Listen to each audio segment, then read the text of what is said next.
Yo, YouTube, what's crack-a-lack-a-jack-a smack, and it's Wolf from every video, and we got a lot of news about Microsoft today, a lot of news pertaining to Xbox One and the Xbox brand as a whole. So first off, you need to download the Day 1 patch for the Xbox One if you want to play games. If you don't download the Day 1 patch on November 22nd, Friday, you won't be able to do pretty much everything. So the reason that is because the Xbox One is currently operating on an old system, while this patch will bring in the new operating system for you to play your games and do all the other stuff. The next thing is that a new potential CEO for Microsoft is thinking about selling the Xbox division. Why? I don't know why, but maybe because the Xbox One isn't doing that great.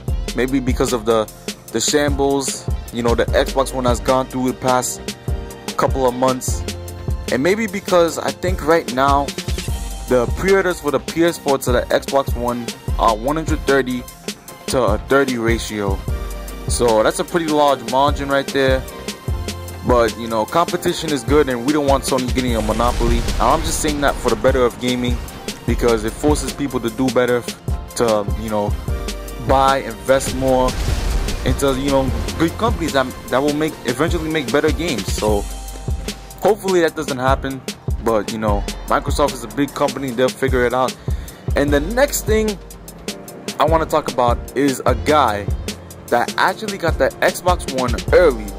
So he got the Xbox One earlier than, you know, people can even get the PS4, which is kind of weird because Target made a shipping error in their system. I don't know how that happens, but apparently this guy got the Xbox One and he had an unboxing video on YouTube, but right now it's taken down and I didn't even get the chance to watch it. But this guy got the Xbox One and he posted a lot of details. He posted the reported game sizes of the, you know, games that are like Call of Duty Ghosts is 39 gigabytes, which is actually the most I see on this list. Actually no, NBA 2K14 is 43 gigabytes. So that's the most on the list.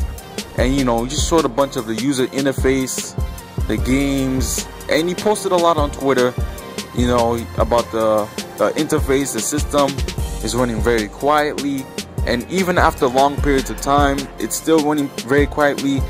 And you know, the Xbox One has a power brick just like the Xbox 360, and after 3 hours it's still running pretty quietly and it's still warm, it's not overheating. And you know, every game, he's just stating that every game has to have a required install.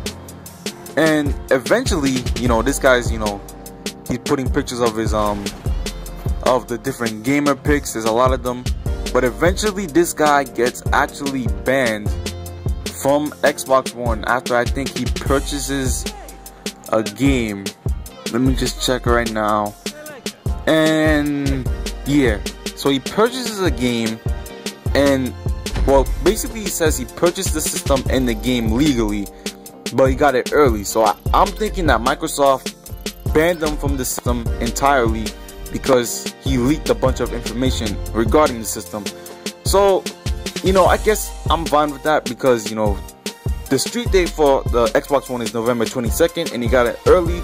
Even though he paid for it legally, you know, he still broke the street date.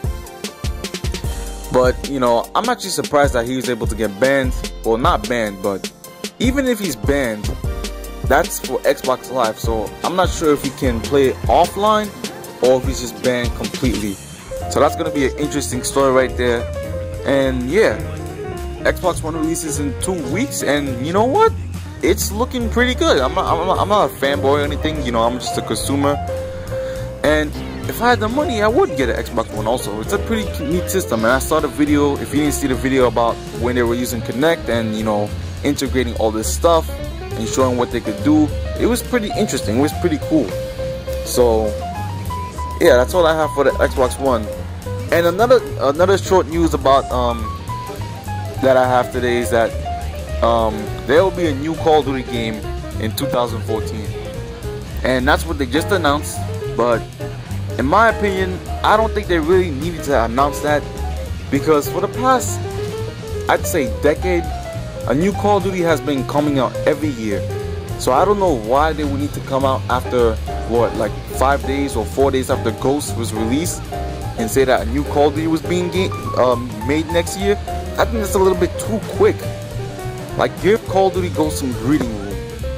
And I don't know, but I feel like the reason Call of Duty is in decline is because it comes out every year. Now that sometimes there's some games that you want to play and that you miss, so you want to play them every year. But I feel like if Call of Duty just took a break for 1 year, or even 2 years, 2 years would even make a big difference. But if they even took a break for 1 year, then people will be so anticipated to play that next Call of Duty game in 2 years, because it's been a long time that they've had a new Call of Duty game. So announcing a new Call of Duty game when Ghost just came out like 4 days ago I don't think that's a good strategy. But anyways, let me get your thoughts. Comment, like, and subscribe. And I'm out of here, YouTube. Peace.